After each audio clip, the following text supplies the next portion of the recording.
दिनै गोबां ख्रिस्टियान बिमा बिफाफोरा गावनि गथ' गथायफोरखौ रिहेब सेन्टाराव दोनो 10,000 15,000 गारनानै जेल खाना बायदियाव दोनो एफा आलो आलो फेदेरनानै आबासना होननानै बुंनानै लास्टआव रिहेब सेन्टाराव गारनानै दोनहैयो असान्ति जानानै। मानो उन्दै समाव जुदि नोङो गावनि गथ'खौ जुदि ओरैबायदि गियान होनांगौ जाहाथे बियो बोराय बैसोआवबो बावगारनानै आरो if you can believe everything is possible गासैबो सम्भब नों जुदि फोथायनो हायोब्ला इसोरनियाव जुदि नोङो भरोसा खालामनो हायोब्ला नोंनियाव गिदिर फोथायनाय नाङा। हालेलुया। बबेबा मोनसे बै गोजान प्रेयार सेन्टाराव थांनानै फास्टिं थाना फैनानै बस्थायाव फोथायनायखौ सोनानै लाना फैगोन। जोंनि बर'फोरनि गेजेराव माने बे एनयन्टिंआव मोनसे एनयन्टिंनि मोनसे मुभमेन्टआव गोथार जिउनि मोनसे लेभेलाव मानो हाबनो हायाखै? खारना जाहैबाय गोबां मानसिफोरानो पिउरिटि मेनटेन खालामा इसोरनि दासफोरा। सोरबाया जुदि जिनाहारि मावोब्ला बियो गावनि मोदोमनि जेङा पाप मावनाय जायो। सोरबाया जुदि इसोरनि मन्दिरखौ नस्थ' खालामोब्ला बेखौबो इसोरा नस्थ' खालामगोन।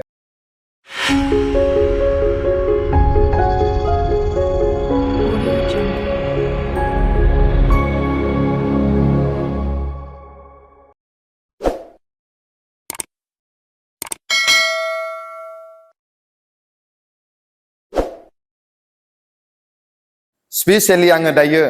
जोहोलावफोरनि इयुथनि सोमोन्दै आङो बुंगोन।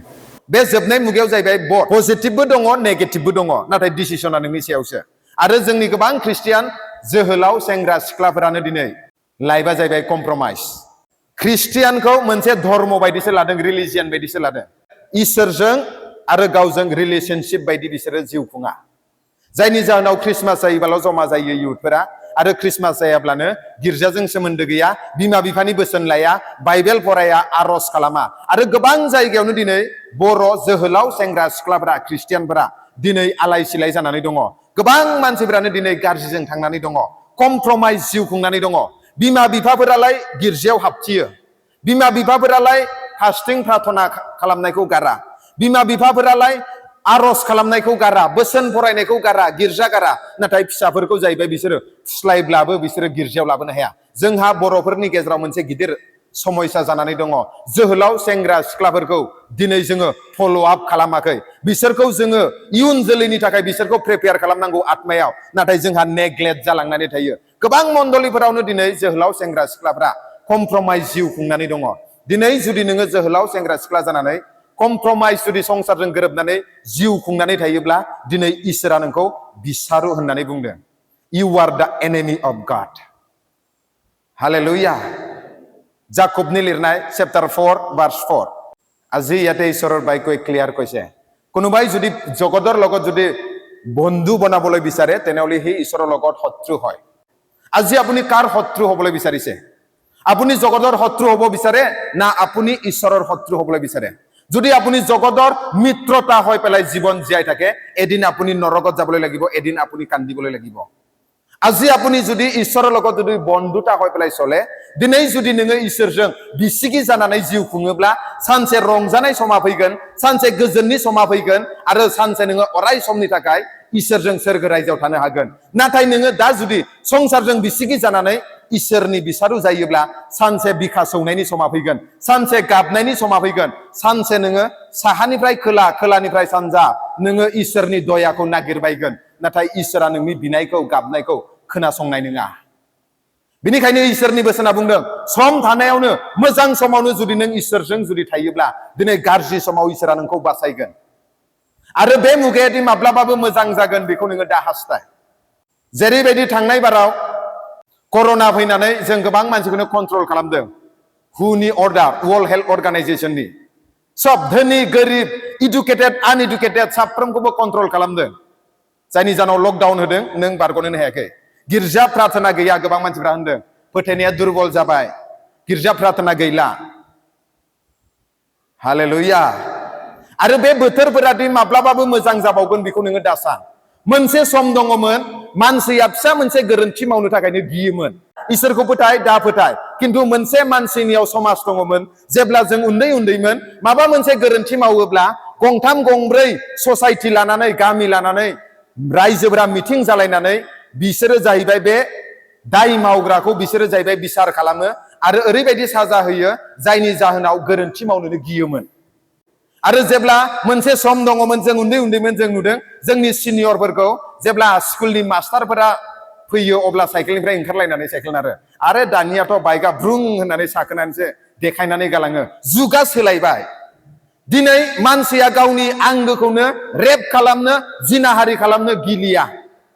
गावनि वाइफखौनो गावनि हासबेन्डखौनो दानथारनो बुथारनो गिलिया दिनै जोंनि आसामाव आमार अসমत किमान रेप केस হয় কিমান মার্ডার হয় ডেইলি মার্ডার রেপ কেস হৈ থাকে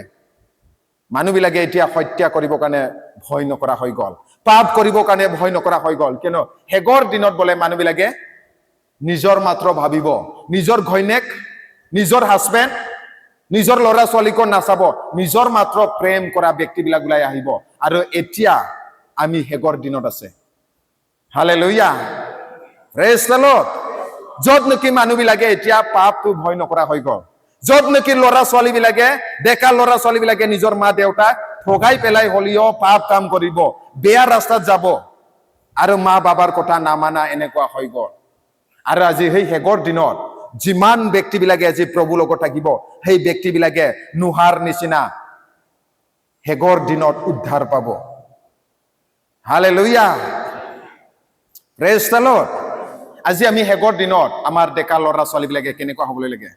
কেনেকুৱা আমি জীৱন জীয়াই থাকিবলৈ লাগে পৌলে তিমথীক ইটোৱে এনকাৰেজ কৰিছিলে আমি চাম 2 Timothy chapter 4:12 बेयाव बुंदों जाहैबाय तिमथीखौ पौला एडभाइस हरदों नों जोहोलाव बैसो जानायखाय नोंनि फोथायनायाव नोंनि रायलायनायाव नोंनि बाथ्रायाव जाहाथे नोङो बिश्वासीफोरनि बे संसाराव थानाय मानसिफोरनि दैखान्थि जादों होननानै दिनै जोंनि जोहोलाव सेंग्रा सिख्लाफोरा दिनै जों जाहैबाय जोंनि रायलायनायाव जोंनि कन्डाक्टआव जोंनि केरेक्टाराव जोङो दैखान्थि जानो नांगौ जोङो नाम्बार 1 आव जोङो नायगोन 1 Timothy chapter 4:12 आव इनवर्ड बाथ्रा रायलायनायाव जोङो दैखान्थि जानो नांगौनो আমি কথা কোৱাত আমি एग्जाम्पल হ'বলৈ লাগে আজি বহুত ডেকা লৰা ছোৱালীবিলাকে কথা কোৱাত সাৱধান নহয় দিनै गोबां जोहोलाव सेंग्रा सिख्लाफोरा बाथ्रा रायलायनायाव दैखान्थि नङा बिसोरो जाहैबाय खुगायाव जि फैयो बेखौनो रायलायो बिमा बिफानि सिगाङाव मोजां रायलायफ्लायो नाथाय गावनि लोगोफोरजों थाङोब्ला गाज्रि बाथ्रा गयो गावनि सोरजोंबा रायलायोब्लाथाय गोरोन्थि बाथ्राफोर गयो नाथाय बाइबेलाव रोखा लिरनाय दङ दिनै नों इसोरखौ फोथायग्रा जुदि सासे जोहोलाव जाबायब्ला नोंनि खुगानिफ्राय जाहैबाय मोजां सोदोबफोरासो गनांगोन नोंनि खुगानिफ्राय जुदि गोरोन्थि सोदोबफोरा गयोब्ला गाज्रि रावफोरा जुदि गयोब्ला सानसे नोङो नोंनि खुगाजोंनो दाय हमजागोन जों जेब्ला नायगोन माथाइनि लिरनाय चैप्टार 12 verse 36 to 37 दिनै जिसु ख्रीष्टआ बुंदों दिनै खुगानिफ्राय गनाय फंफ्रोमबो रावनि थाखाय जोङो सानसे बिसाराव गसंनांगोन दिनै नोंनि खुगानिफ्राय गनाय फंफ्रोमबो रावनि थाखाय नोङो सानसे बिसाराव गसंनांगोन जौमोन बैसो होननानै जोहोलाव बैसो होननानै सेंग्रा बैसो सिख्ला बैसो होननानै नों गोसो बायदि खुगाखौ नोङो बाहायनानै जुदि गाज्रि बाथ्रा बुङोब्ला गाज्रि रायलायोब्ला सानसे नोङो नोंनि खुगानि थाखायनो नोङो दाय हमजागोन आरो नोरगाव थांनांगोन बिनि थाखायनो जोंनि जोहोलाव सेंग्रा सिख्लाफोरा जोंनि रायलायनायाव जोंनि बाथ्राफोराव जोङो हुसियार जानो नांगौ हालेलुया प्रेज द लर्ड बे पइन्टखौ जुदि जोङो नायोब्ला नुनो मोनगोन माथाइनि लिरनाय चैप्टार 12 verse 36 to 37 खुगानिफ्राय गनाय फंफ्रोमबो बाथ्राखौ सानसे हिसाब होगोन इयाव मा लागायदों इ खनायाव मा दङ इयाव माबायदि एक्टिभिटिस जागासिनो मा खालामदों मा खालामाखै सोर टेन्थ'दों सोर टेन्थ'आखै गासैबो बेयाव रेकर्ड जागोन ना जाया आरो बे सीसी केमेरायाथ' बेखिनियाव थानायखौल' बियो लकेट खालामनो हायो बेखौल' केपचार खालामनो हायो नाथाय जोंनि आफा इसोरा जाहैबाय नोङो बिमा बिफानि गोजानाव थांनानै नोंनि सेंग्रा लोगोजों बा सिख्ला लोगोजों नोङो जेरावखि थांनानै गाज्रि बाथ्रा रायलाया मानो गासैबो हेभेनाव रेकर्ड जाजोबो हालेलुया बयनिख्रुइबो गिदिरसिन सीसी केमेराखौ जाहैबाय इसोरासो लागायनानै दोनदों नों मा रायलायो मा बाथ्रा बुङो जोनोमनिफ्राय लानानै थैनायसिम गासैबो रेकर्ड जाजोबो आरो नोंनि खुगानिफ्राय फिल्थि वर्ड गोरोन्थि वर्ड गाज्रि बाथ्रा गनायनि थाखायनो नोङो सानसे दाय हमजागोननो आरो बे सालायावनो दङ जीवन आरो मृत्यु আছে दिनै बे खुगाजोंनो नोङो सावबो होनो हायो बोरबो होनो हायो दिनै बे खुगाजों रायलायनानैनो नोङो गाज्रि बाथ्रा बुंनानै मानसिखौ गोसोआव आघातबो होनो हायो आरो गाज्रि बाथ्राखौ नोङो बुङालाबासिनो मोजां बाथ्रा बुंनानैबो नोङो मानसिखौ आत्मायाव लुखांनोबो हायो हालेलुया प्रेज द लर्ड बिनिखायनो जोंनि जोहोलाव सेंग्रा सिख्लाफोरा नों आन्दोआवनो जा बा बिमा बिफानि सिगाङावनो जा मण्डलीनि सिगाङावनो जा नोंनि खुगानिफ्राय मोजां बाथ्राफोरा गनांगोन आरो सासे जिसुखौ फोथायनायनि उनावब्लाबो नों जुदि खुगानिफ्राय गाज्रि बाथ्रा बुङोब्ला गोरोन्थि बाथ्रा बुङोब्ला नोंनि आत्मिक जीवना जाहैबाय खमजुरि जायो आरो जेराव मोदाया फैनानै नोंखौ एटेक खालामनो हायो दिनै गोबां जोहोलाव सेंग्रा सिख्लाफोरा मानो लाइफआव साक्सेस जाया खारना बिनो बिसोरो जाहैबाय गावनि सालायखौ हमथाया मानोब्ला बोसोन बिजाबनि लिरनाय 28 नि 13 लिरनाय दङ सोरबाया जुदि गावनि पापखौ दोनखोमायोब्ला he will never prosper बिनि लाइफआव बे माब्लाबाबो उन्नति जायानो माब्लाबाबो जाफुंसार जानो हायानो हालेलुया प्रेज द लर्ड खालि आं जोहोलाव सेंग्रा सिख्लाफोरखौल' बुंदों बिदि नङा बिमा बिफाफोरखौबो बुंदों आङो बिमा बिफाफोराबो गावनि गथ'खौ रागा जोंबाथाय कुत्ता का बच्चा बान्दर का बच्चा सुवार का बच्चा साला सैमानि फिसा अमानि फिसा थैनो रोङिया आरो नों सासे ख्रिस्टियान बिमा बिफा जानानै नोंनि खुगानिफ्राय माबोरै गाज्रि बाथ्रा गनो हागौ मानोना नोंनि खुगाजोंनो नोङो सावबो होनो हायो बोरबो होनो हायो आरो नोंनि खुगानिफ्राय गनाय बाथ्राखौनो लानानै दिनै सोरगोदूतआबो आफानिसिम लानानै थाङो आरो दिनै मोदायनि दूतफोराबो लानानै खामानि मावो हुसियार हालेलुया आत्मायाव जुदि सोरबा सासेया बोलोगोरा जानोब्ला गावनि सालायखौ हमथानानै बियो सलिनो हाथारनांगोन अब्लासो बिनि जिबनाव बिनि नखराव मोदाया एन्ट्रि मारिनो हानाय नङा नों जुदि नोंनि रायलायनायखौ कन्ट्रल खालामोब्ला सानदो नोङो बे खेरखिखौ बन्द खालामनाय बायदि 2 नाम्बार पइन्ट इन कन्डाक्ट जोंनि आखल आखुआव जोङो जेब्ला नायगोन माथाइनि लिरनाय चैप्टार 5 भार्स 16 माथाइनि लिरनाय चैप्टार 5 भार्स 16 दिनै जोंनि कन्डाक्ट जोंनि आसार बेबहार जोंनि साल सलनफोरा मावनाय दांनायफोरा जाहैबाय दिनै स्रांनि बायदि जानांगौ खोमसिनि बायदि जानो नाङा तुमार बेबहारे तुमार परिचयनो नोंनि आखल आखुआनो नोंनि साल सलनानो नोंनि परिचय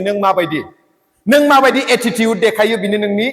बेबहार नोंनि कैरेक्टार बियो नोंनि पार्सनालिटी बियो हालेलुया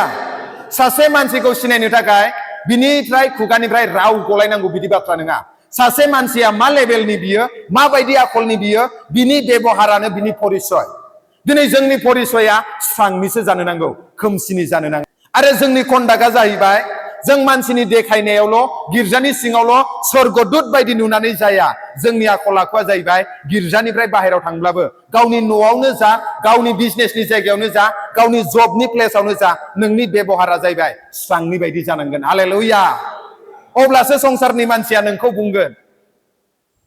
बे जाहैबाय जिसुखौ फोथायग्रा बियो सासे मोजां आत्मिक ख्रिस्टियान आरो आंबो ख्रिस्टियान जानो हास्थायो होननानै गोबां मानसिफोर दङ दिनै गोबां मानसिफोरनि बेबहारखौ नुनानै ख्रिस्टियान जानो एट्रेक्ट जानानै दिनै जिसुखौ फोथायनानै बासायजानायखौ मोनदों हालेलुया प्रेज द लर्ड दिनै आं खावलायो बे मण्डलियाव थानाय जोहोलाव सेंग्रा सिख्लानिफ्राय लानानै जेसेबां बिमा बिफा दङ जोंनि बेबहारानो जोंनि परिचय जानांगौ जोंनि बेबहारा सोरगोनि बायदि जानांगौ जोंनि साल सलना स्रांनि बायदि जानांगौ अब्लासो खोमसिनि मानसिया सिनायनानै बुंगोन जों स्रांनि मानसि हालेलुया नाथाय गोबां स्टुडेन्टफोर दङ गोबां जोहोलाव सेंग्रा सिख्लाफोर दङ स्कुলত गले कलेजत गले ख्रिस्टियान ক'ব কাৰণে লাজ লাগে মই দেখিছো লগ পাইছো ख्रिस्टियान बुंनानै लानो लाजियो मानो होनब्ला मेजरिटिया नन ख्रिस्टियान जायो ख्रिस्टियान होनोब्ला साइड लोगो जानाय नङा नासयगोन आरो ख्रिस्टियान होननानै बुंनानैनो लानो लाजियो जायनि जाहोनाव लोगोफोरा जेखौ खालामो बेखौनो खालामो लोगोफोरा जि लामाजों थाबायो बेजोंनो थाबायो सोबनायाव सोबफासिगोन लोंनायाव लोंफासिगोन फुजा गिदिंनायाव गिदिंफासिगोन गोसो बायदि नाथाय दिनै नों मिन्थिनो नांगौ नोंनि बेबहारा नोंनि परिचय नों जुदि स्रांनिब्ला नोंनि आखल आखुआ स्रांनि बायदि जागोन नों जुदि खोमसिनिब्ला नोंनि आखल आखुआ खोमसिनि बायदिनो जागोन बयनिख्रुइबो गाहाय आरो गोनांसिन हुकुमा मा माथाइनि लिरनाय 22 नि 37 निफ्राय लानानै 39 सिमाव अननाया नंगौना नङा गासै आयना সকলো आज्ञा সকলো कमान्डमेन्ट তাতে হুমাই আছে প্ৰেমতে কোনোবাই যদি নিজৰ ঈশ্বৰক যদি প্ৰাণেৰে মনেৰে যদি প্ৰেম নকৰে তেনেহলে তেৱে ঈশ্বৰৰ চেলা হ'ব কাৰণে যোগ্য নহয় सोरबाया जुदि गावखौ जिसुनि सन्तान जिसुनि फलोवार्स होननानै बुंनानै लायोब्ला बे जुदि जिसुखौ गोसोजों गोरबोजों गावनि दंनाय मानिजों अननो हायाब्ला बिनि अननाया जाहैबाय निसा बियो हालेलुया आरो बेनो जाहैबाय बयनिख्रुइबो देरसिन हुकुमा दिनै गोबां जोहोलाव सेंग्रा सिख्लाफोरनि प्रब्लेमा बेनो बिसोरनि थाखाय इसोरनि अननाया देरसिन नङा बिसोरनि थाखाय गार्लफ्रेन्डनि अननाया देरसिन जायो आरो बयफ्रेन्डनि अननाया देरसिन जायो हालेलुया प्रेज द लर्ड गोबां बिमा बिफाफोरबो दङ जोहोलाव सेंग्रा सिख्लाफोरबो दङ बुंनोबो लाजिया आरो दोनखोमानायनिबो बाथ्रा नङा बिमा बिफानो जेसेबां गावनि गथ' गथाया खोन्थाया नङा गावनि बयफ्रेन्डनो गावनि गार्लफ्रेन्डनो फुरा रिपर्ट हरजोबनांगौ अबाव थांदों सोरजों थांदों मा ड्रेस गानदों खिदों हासुदों खेबबैसे दुगैदों गासैखौबो रिपर्ट हरजोबनांगौ नङाबानो ब्रेकआप जायो आरो गावनि बिमा बिफानोनो डिटेल्स रिपर्ट होबावा खोमानिफ्रायनो 24 घन्टा खारा आजिखालि फ्रि कल दङ फार जिअ'आ होजेनबाय नालाय रायलायबाबो जोबा सिगांनिया मा सोनानै लानांगौमोन रायलायबानो जोबोमोन नाथाय दानियाथ' जोबा उन्दुनायावबो गरदनायावबो सिमां नुनायावबो एकदमबारे अनलाइनावनो थाबाय थायो रिपर्ट हरजोबनांगौ गावनि बयफ्रेन्डनो गार्लफ्रेन्डनो जिदिनखालि रिपर्ट हरला हैदिनखालि ब्रेकआप हालेलुया नाय बिनिखायनो जोंनि ख्रिस्टियान जोहोलाव सेंग्रा सिख्लाफोरा मिन्थिनो नांगौ नों जुदि जिसुखौ सेथि जायगा होयोब्ला जिसुआ जाहैबाय नोंनि थाखाय मेगनजों नुफेरै खोमाजों खोनाफेरै गोसोआव सानफेरै बेफोरबायदि बोरखौ नोंनि थाखाय थाम-थिम खालामनानै दोनदों 1 Corinthians chapter 2 verse 9 दिनै जाय व्यक्तिया इसोरखौ अनो बिसोरनि थाखाय इसोरा थाम-थिम खालामदों मेगनजों नुफेरै खोमाजों खोनाफेरै गोसोआव सानफेरै बिदि बोरखौ दिनै थाम-थिम खालामनानै दोनदों दिनै नोङो नाजावनो रेडि नंगौना नङा नों जुदि बे बोरखौ नांगौब्ला जिउआव जुदि साक्सेस जानोब्ला नों जाहैबाय दिनै इसोरखौ नोङो अनथारनांगोन हालेलुया साक्सेस होननानै बुङोब्ला फरायनानै नों एक्सिलेन्ट मोनबाय जब मोनबाय फिसा गारि मोनसे बायबाय फ्लेट मोनसे लाबाय थांलाय फैलाय जानानै डिउटि मावबाय बेखौ साक्सेस होननानै बुङा जोंनि बिब्लिकेल टार्म्सआव साक्सेसआ बेखौ होननानै बुङो जेब्ला नोङो इसोरजों क्ल'ज सोमोन्दो जानानै नों जाहैबाय एबान्डेन्ट लाइफआव नों जेब्ला थाबायगोन उसिग्लायनाय बोराव नों थाबायगोन जेराव नोंनियाव जाहैबाय इसोरनि बोर दङ इसोरनि बोर होननानै बुङोब्ला इसोरा जाहैबाय हि एड न' सर' जेब्ला इसोरा बोरनि बाथ्रा बुङो बोर सासे मानसिनि इसोरा जेब्ला होयो हि एड न' सर' इसोरनि बोर दं होननानै बुङोब्ला बे मानसिनाव जाहैबाय इसोरा दुखुखौ दादेरा होननानै बुंदों हि एड न' सर' बोसोन बिजाब 10:22 आव लिरनाय दङ हि एड न' सर' हालेलुया प्रेज द लर्ड खोथाखौ बुजिदोंना दिनै जोंनि मानसिफोरा संसारनि नोजोरजों वर्ल्डनि भिउ पइन्टजों जों नायो साक्सेस होननानै बुङोब्ला नों माबा मोनसे एक्सिलेन्ट जाबाय नों एन्ट्रेन्स होबाय पास जाबाय जब मोनबाय फिसा मोनसे गारि लाबाय डिउटि मावबाय हाबा जाबाय गथ' जाबाय गथ'फोरखौ स्कुलाव हरबाय आरो थांलाय फैलाय सोलिगासिनो जिबना बेखिनिखौनो साक्सेस होननानै बुङो नाथाय बे जाहैबाय संसारनि आलासि बायदि दान्दिसेल' साक्सेस लाइफआ बिसोर नोंनियाव जाहैबाय एबान्डेन्ट लाइफ इसोरनि बोरादि नोंनियाव दङ हालेलुया आरो दिनै बे इसोरा नोंनो बे बोरखौ होनो थाखाय थाम-थिम जानानै दङ जेब्ला नोङो जिसुखौ अनगोन आं इसोरखौ फाग्ला बायदि अनखायो इसोरनि होननानै बुङोब्ला क्रेजि आंनि स्पिरिचुवेल मेन्टरा आत्मिकनि मेन्टरा एक्चुअली इन्डियाननि नङा इयो अस्ट्रेलियानि इयो सासे प्रफेट जेब्ला बे इन्डियायाव फैदोंमोन लेहेन खालामनानै प्रेयार खालामबाय थायो जिउनि बिसयफोरखौ फोरोङो बुजिया जोंथ' आरो हिलिं सिलिंनि एगेन्स्ट फुरा कठोर एगेन्स्टआ जोंबोमोन सिगाङावथ' ख्रिस्टियाननि एगेन्स्ट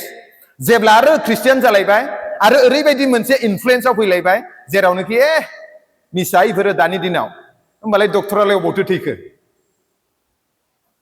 एगेन्स्ट खालामग्रा नाथाय जेब्ला जिउनि मेगना गेवबाय जेब्ला हलि स्पिरिटजों इनकाउन्टार जाबाय जेब्ला आंनि स्पिरिचुवेल मेन्टरा जेब्ला आंखौ जिउनि बिसयफोरखौ खोन्थाबाय प्रफेटसा अब्ला आं गासैखौबो बुजिनो हाबाय जेब्ला बियो प्रमाण होबाय जे बियो मानसिखौ नायालाबासिनो इसोरा बिनि सोमोन्दै देखायो आरो बिनि सोमोन्दै बुङो गोलाव गुसुं आथिंफोरखौ आरज खालामनानै समान जानाय मिराकल्सफोरखौ अन्दा माने स्पट जानायफोरखौ जेनेबा बिनि जुगिदि जोङो मोनदांबाय प्रमाण मोनबाय अब्ला जोङो फोथायनो हमबाय हालेलुया आरो बे समनिफ्रायसो जोङो मिन्थिबाय इसोरखौ जुदि अनोब्ला इसोरनि लामाजों थाबायोब्ला मेगनजों नुयै खोमाजों खोनायै गोसोआव सानफेरै बिदि बोरखौ इसोरा थाम-थिम खालामनानै दोनदों हालेलुया संसारनि साक्सेसआबो नोंजों लोगोसे आरो आत्मायावबो नों जाहैबाय एबान्डेन्ट लाइफ उसिग्लायनाय जिबन नांगौनि बारा नोंनियाव बोर थागोन हालेलुया नों खामायनाया गावनि थाखायल' जानाय नङा गुबुनखौबो नोङो सापर्ट खालामनो हागोन हालेलुया इसोरनि रायजोआवबो नोङो हेफाजाब होनो हागोन नाथाय जोंनि साननाया मा बिराद फिसा चिकेन मेन्टेलिटि फिसा मोनसे जब मोननांगौ फिसा मोनसे बिजनेस जानांगौ एसे लाख थाखा बा करोड़ थाखा एकाउन्टाव थानांगौ बोरायजासे हाथाय गजासे जालांनायनिल' आरो बाखि जिखि जादोलिया गावनि खिनिया जाबानो जाबाय नाथाय इसोरा जाहैबाय नोंखौ बे फिसा मोनसे बोर होनो थाखाय दिनै लेङाखै इसोरा जाहैबाय नोंखौ एबान्डेन्ट लाइफ उसिग्लायनाय जिबन गुबुननोबो जाहाथे नोङो उसिफावनाय जिबनखौ बोरखौ जाहाथे नोङो साहारा जानानै नोङो रिलिज खालामनो हायो दिनै इसोरा जाहैबाय बेफोरबायदि जिबनखौ होनो फैदों जहननि लिरनाय चैप्टार 10 verse 10 आव उसिग्लायनाय जिबन एबान्डेन्ट लाइफ होनो जिसुआ फैदों दिनै बिनिखायनो आं खावलायो गोबां जोहोलाव सेंग्रा सिख्लाफोरा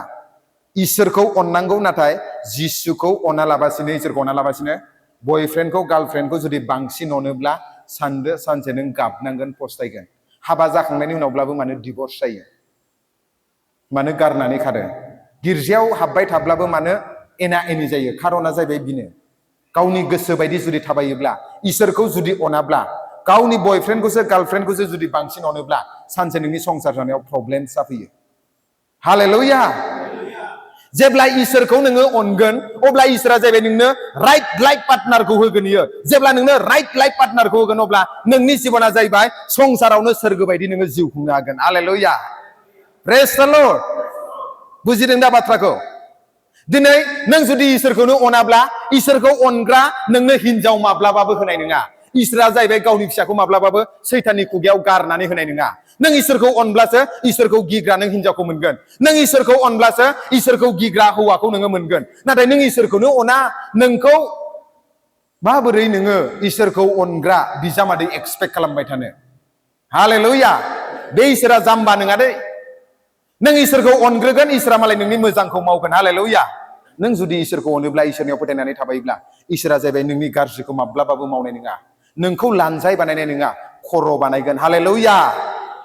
नों स्टुडेन्ट जानानै फरायगासिनो दङब्ला नोंखौ जाहैबाय बयनिख्रुइबो लास्ट रेंकआव दोननाय नङा नाथाय नों एक्सिलेन्सि स्पिरिट दानियेल साद्राक आबेदनेग'नो जेरैबायदि एक्सिलेन्सिनि विजडम नलेजखौ होनानै बिसोरखौ 10 टाइम बेटार देन खालामदों बेफोरबायदिनो नोंनि जिबनावबो 10 गुना बांसिन नोङो साबसिन जानो हागोन hallelujah praise the Lord number 4 in the spirit इफिसियान chapter 5 verse 18 खौ जेब्ला जों फरायगोन अब्ला बेयाव लिरनाय दङ द्राखा बिदैजों दाफे नाथाय गोथार जिउजों सुफुंजा होननानै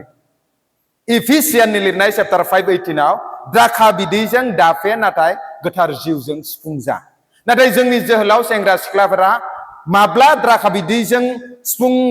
जानानैसो बांसिन गोलैलाबायनानै थायो डेनराइटजों गान्जाजों ड्राग्सजोंसो सुफुं जानानै गोलैलाबायनानै थायो अबाव पबित्र आत्माजों सुफुं जानो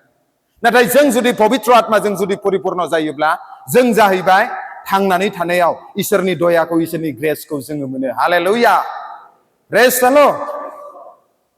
दिनै गोबां ख्रिस्टियान बिमा बिफाफोरा गावनि गथ' गथायफोरखौ रिहेब सेन्टाराव दोनो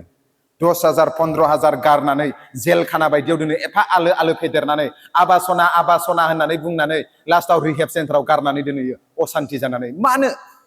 खारना जाहैबाय बाइबेलनि बोसोनाव लिरनाय दङ उन्दै समाव जुदि नोङो गावनि गथ'खौ जुदि ओरैबायदि गियान होनांगौ जाहाथे बियो बोराय बैसोआवबो बावगारनानै थाङा हालेलुया उन्दै समाव मोननाय गियानफोरा जाहैबाय बोराय जासे थायो उन्दै समाव सोलोंनाय राइम्सफोरा टिंगल टिंगल लिटिल स्टारा आं स्कुलनि टिचार नङाब्लाबो आं जाहैबाय बेखौ दाबो आं रिसाइट खालामनो हायो उन्दै समाव जोंनि माइन्डफोरा फ्रेश जायो उन्दै समाव माखासे मरेल गियान होनायफोरा दासिमबो आंनियाव दङ बिनिखायनो जोंनि ख्रिस्टियान बिमा बिफाफ्रा जेब्ला जोङो गावनि गथ' गथायफोरखौ उन्दै समाव इसोरनि गियानखौ इसोरखौ गिनायखौ इसोरखौ अननायखौ पबित्र आत्माजों आबुं जानायखौ गोथार जिउखौ लानानै जिउ खुंनायखौ फोरोंगोन अब्ला जोंनि गथ' गथायफोरा जौमोन बैसो जागोन जेब्ला टिनेज जागोन अब्ला बिसोरो निसानि उनाव खारनाय नङा इसोरनि उनाव खारगोन हालेलुया प्रेज द लर्ड जोङो जेब्ला नायगोन इफिसियान चैप्टार 4 भार्स 30 पबित्र आत्माखौ दुखु दाहो होननाया डु नट ग्रिभ द हली स्पिरिट जों जाहैबाय साफ्रोमबो जोहोलाव सेंग्रा सिख्लाफोरा साफ्रोमबो व्यक्तिफोरा बिमा बिफाफ्राबो जों पबित्र आत्माजोंसो जोङो आबुं जानो नांगौ पबित्र आत्माखौ जोङो दुखु होनो नाङा बेलेग संसारनि गाज्रि मुवाफोरजों जानाय लोंनायजों जोङो गावखौ भर्ति खालामनानै लानो नाङा नोंनि उदैखौ नाथाय नोङो जाहैबाय गोथार जिउजोंसो आबुं जानांगौ नोंनि आत्माया praise the lord hallelujah number 5 आव जाहैबाय इन फेथ फोथायनायाव जों जेब्ला नायगोन माथाइनि चैप्टार 17 भार्स 20 बेसर बेगर गरसेनि समान जुदि नों फोथायोब्ला हाजो बायदि गिदिर समयसाखौब्लाबो नोङो दावथ्रोद होनो हागोननो गासैबो हाइब्रिद दंजोबो नाथाय बेसर बेगरखौ साइन्सआबो हाइब्रिद बानायाखै दिनैसिम हाइब्रिद जायोमोनथाय जिसुनि बुंनाया fail hallelujah praise the lord थाइजौआ दंना गैया हाइब्रिद थाइबेंआबो दङ खान्थाला दङ गया दङ गासैबो दंफ्रामजोबो नाथाय बेसर बेगरखौ नुफेरदों जानो हाइब्रिदाइज खालामनाय दिनैसिम आं नुवाखै थानोबो हागौ कि जानि कि दिनैसिम दासिम आं बिनि नलेज आंनियाव गैया हालेलुया साइन्स फरायनो थानो हागौ आंथ' आर्टससो फरायदों बारा साइन्सनि नलेजबो गैया थेवब्लाबो आंनि लाइफआव दिनैसिम बेसर बेगरखौ आङो हाइब्रिदाइज आं नुफेराखै दिनैसिम हाइब्रिद खालामजानाय दिनै आं बेखौनो बुंनो नागिरदों जिसुआ दिनै नोंनियाव फोथायनायखौ बिराद गिदिर फोथायनाय बियाखै जोंनि मानसिफ्रा होनो आंनि फोथायनाया देरनाय बायदि फोथायनाया गेदेर जानाय बायदि आंखौ आरज खालाम रं नोंनो फोथायनाय गिदिर लानानै फोथायनाय गिदिर बिनानै नोङो मा खालामगोन नोंनियाव जुदि सैथो मोनसे हाइब्रिद खालामजायै डुप्लिकेट खालामजायै गोग्गो मोनसे जुदि फोथायनाय थायोब्लानो हाजो बायदि समयसाखौब्लाबो नोङो दावथ्रोद होनो हागोन hallelujah praise the lord impossible আবো পসিবল জাগোন আজি ইম্পসিবল পসিবল হব যদি আপোনাৰ তাত সত্য সৰিয় গুটিৰ নিচিনা অকণমান যদি সৰু বিশ্বাস আছে অকণমান বিশ্বাস সৰু এটা সত্য বিশ্বাস যত নেকি জগতৰ মুমায়ে আপোনাক ভুলাবলৈ নোৱাৰে এনেকুৱা সত্য এটা বিশ্বাসে আপোনাক আজি অদ্ভুত কাম কৰাত সহায় কৰে হালেলুয়া প্ৰেজ দ্য লৰ্ড দিनै जों फोथायनायाव जुदि एग्जाम्पल जायोब्ला इसोरा जाहैबाय सुपारनेचारेल प्रभिजनखौ जोंनि थाखाय थाम-थिम खालामनानै दोनदों जों जेब्ला नायगोन मार्कुसनि लिरनाय चैप्टार 6 verse 5 to 6 फोथायनाय गैयिनि थाखाय जिसुआबो बेमारिफोरखौबो सोखानो हायाखै फोथायनाय गैयिनि थाखाय बिसोरनि जिबनाव मिराकलखौ मावनो हायाखै नाथाय फोथायनाय थानायनि थाखाय दैखौबो द्राखा बिदैयाव सोलायदों नंगौना नङा हालेलुया नाथाय फोथायनाय गैयिनि थाखाय जिसुआ गावनो इसोर जानानैब्लाबो समयसाखौ नुनानैब्लाबो समाधान खालामनो हायाखैनो हालेलुया दिनै नोंनियाव जुदि फोथायनाय थायोब्ला इसोरा जाहैबाय सोमोनांथाव खामानि मावनो हायो एक्सिलेन्सखौ फोरबोआ दिनै लाबोनो हायो नोंनि जिबनाव जुदि बादा बिगिनि जायोब्ला नोंनि लाइफ केरियार बानायनायाव नोंनि गोलखौ एचिभ खालामनायाव जुदि हिन्डारेन्स फैयोब्ला बेखौ जाहैबाय नों फोथायनाय थायोब्ला सुपारनेचारेलि जाहैबाय नोङो साक्सेस जानो हायो hallelujah praise the lord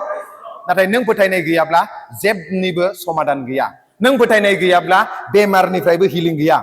भेलर Apple गासैबो जोबलांजोबगोन नाथाय नों समाधानखौ मोननाय नङा नाथाय नों फोथायनाय थायोब्ला लाजारासनि बायदि नोंनि मोदोमा सेवलांब्लाबो बे जाहैबाय नोंखौ जीबन होफिननो हायो जीबनाव आं नुदों इसोरनि महिमाखौ आरो if you can believe everything is possible गासैबो सम्भव नों जुदि फोथायनो हायोब्ला इसोरनियाव जुदि नोङो भरोसा खालामनो हायोब्ला नोंनियाव गिदिर फोथायनाय नाङा हालेलुया बबेबा मोनसे बाय गोजान प्रेयार सेन्टाराव थांनानै फास्टिं थाना फैनानै बस्तायाव फोथायनायखौ सोनानै लाना फैगोन आं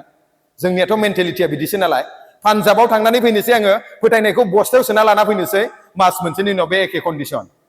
आरो नोंनि एफाबां गिदिर बस्तायाव सोलायनाय फोथायनाय गिदिर नाङाना बेसर बेगरनि समान फिसा मोनसे फोथायनाय हालेलुया दिनै बे फोथायनायानो नोंनि जिबनाव सोमोनांथाव इसोरनि महिमाखौ नुजाहोगोन मेगनजों नुयै खोमाजों खोनायै गोसोआव सानस्लाबै बिदि बोरा बे फोथायनायजोंनो फैगोन लास्ट पइन्ट इनपिउरिटि जोहोलाव बैसोआव जोंखौ दैखान्थि जानो होदों इनपिउरिटि गोथारथियाव हालेलुया पिउरिटिनि गोथारथिनि बाथ्रा बुङोब्ला फ्राय मानसिफोरानो गिल्टि फिलिं जायो नाथाय जोहोलाव बैसोआव नों सोरनि लाइफ स्टाइलखौ नोङो फल' खालामनो वेदार सामसं और वेदार जोसेफ सानैबो इसोरजों सायख'जानाय नो डाउट सानैबो अभिषेक दास इसोरजों लेंजानाय बिसिनाव एनयन्टिंआ दङ नाथाय सामसंआ जाहैबाय रं नाम्बार बा गार्लफ्रेन्ड लानानै लाइन मारिनानै लास्टआव बियो मेगन सेगन एक्ल' जादों नाथाय बे जोसेफआनो लाइन मारिनो सुबिदा मोनब्लाबो गावखौ पिउरिटि गोथारथि जेब्ला बियो बासायनानै लाखिबाय राजानि आन्दाराव प्राइम मिनिस्टार जानानै बिनि खानदाना जाथिया गंग्लायनानै आंखालनि समाव साहारानि मोनसे गुदि जानो हादों हालेलुया प्रेज द लर्ड दिनै जोंनि जिबनाव जुदि जोंनो बोर नांगौब्ला जोहोलाव सेंग्रा सिख्ला समाव जों जाहैबाय वी नीड टु मेंटेन द पिउरिटि लाइफ सिदा खोथा हालेलुया संसारनि नोजोरखौ नायनानै नोंनि वर्ल्ड भिउ पइन्टजों नोङो मा नायो आं मिन्थिया नाथाय गोबां दा ख्रिस्टियान सेंग्रा सिख्लाफोरानो बिफोर marriage living together in relationship बे लाइफ स्टाइलखौ प्रेक्टिस खालामो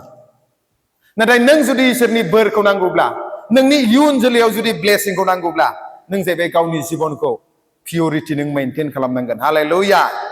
अब्लानिया फोरबोआ नोंखौ माब्लाबाबो आशीर्बाद होनायाव कनजुस खालामनाय नङा गासैबो थानायनि उनावब्लाबो मानो जेबो गैयै बायदि जायो मानसिया खारना जाहैबाय जोहोलाव बैसो समाव रावबो नुवाखै होननानै गोसो बायदि जिउ खुंनायनि थाखाय बिसोर जाहैबाय बोराय बैसोआव फिसा मोननाय समाव फिसौ मोननाय समाव पस्तायो आं होनाखैदि इसोरा निमाहा होनो हाया गड कैन फरगिव एभ्रि सिन इसोरा गासै नों मावनाय पापखौ निमाहा होनो हायो नाथाय देयर इज कनसिकुवेन्स